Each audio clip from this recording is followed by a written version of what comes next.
शेतकरी दादा काय चाललंय? धन्यवाद. नमस्कार सर्व माझ्या शेतकरी बांधवांना. नमस्कार. मला एक गोष्ट बोलायची आहे तुमच्यासोबत. मी काय सरकार नाही किंवा कोणी मंत्री नाही, एक साधा माणूस आहे. जर मी मंत्री असतो तर शेतकऱ्यांना कर्जमाफी देऊन टाकली असते. आमचं असं नसतं की बाबा निवडणुकीपुरतं बोला. तुम्हाला माहीतच आहे सर्वसामान्य माणूस काय करू शकतो. तर मला एक तुमच्यासोबत चर्चा करायची होती. ती गोष्ट अशी आहे की तुम्ही तुमच्यापुरतं पिकवा, थोडं कमी पिकवा. म्हणजे 10 एकर आहे तर 10 एकर पिकवू नका, भले तुम्ही 5 एकर पिकवा.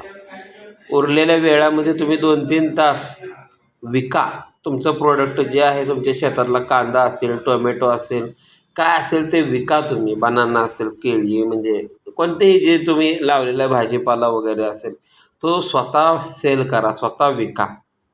ओके. त्यानं काय होईल, तुम्हाला पण पैसे जास्त मिळेल आणि आम्हाला म्हणजे सर्वसामान्य लोकांनाही योग्य दरामध्ये वस्तू मिळणार आहेत. ओके. म्हणजे फायदा हा आपला दोघांचा पण आहे, सर्वसामान्य ग्राहक आणि शेतकरी दोघांचा फायदा आहे. काय होतं आहे, मध्ये तिसरा घातल्यामुळं ना तुम्हाला पैसे मिळतात ना आम्हाला पैसे मिळतात. आता केळीचा भाव तुमच्याकडनं घेतात 1 रुपये डझन, आम्हाला देते 40 रुपये डझन. तोटा आमचा पण आहे, तोटा तुमचा पण आहे. त्याचा मध्यम मार्ग काढा म्हणतोय. आणि तुम्ही कुठल्याही रोडच्या बाजूला बसा, असं नाही की तुम्हाला शहरात येऊन बसायचं आहे. मी तर म्हणतो तुमचा वाहतुकीचा खर्च वाचवा. काय नाही, लोकांना अन्न पाहिजे ना, लोक येतील शहराच्या बाहेर. हो, आठवड्याचा भाजीपाला घेऊन जायला काय त्याला 1 तास येऊ शकत नाहीत बाहेर? सहज येऊ शकतात. तुम्ही रोडच्या कडेला बसा, तुमचं दुकान टाका. येते का लक्षात? तुमचे कांदे विका, टोमॅटो विका, केळी विका, पेरू विका, जे काय तुमच्या शेतामध्ये तुम्हाला पिकवायची इच्छा आहे ते तुम्ही पिकवा आणि तुम्हाला योग्य वाटेल त्या रेटनं विका.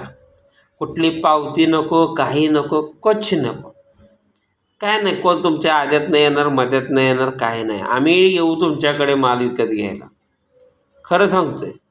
आम्ही येऊ आणि आम्हाला लागणार माल. सगळ्यांकडे मोटरसायकली आहेत, मोटारसायकल सर्वांकडे आहे. आम्ही शेतकऱ्यांकडे येणार माल विकत घेण्यासाठी. आम्हाला तुम्ही थोडं जरा स्वस्त दिलं, विषय संपला. आम्ही तुमच्याकडे येतो. आम्ही बाजारात जाऊ शकतो, तर तुमच्याकडे येऊ शकत नाही का? येऊ शकतोय ना आम्ही. तुम्ही स्वतः विका, तुम्ही कोणाला बसवू नका. तुमच्या घरातल्याच कोणाला तर बसवा, योग्य रेट द्या. धन्यवाद.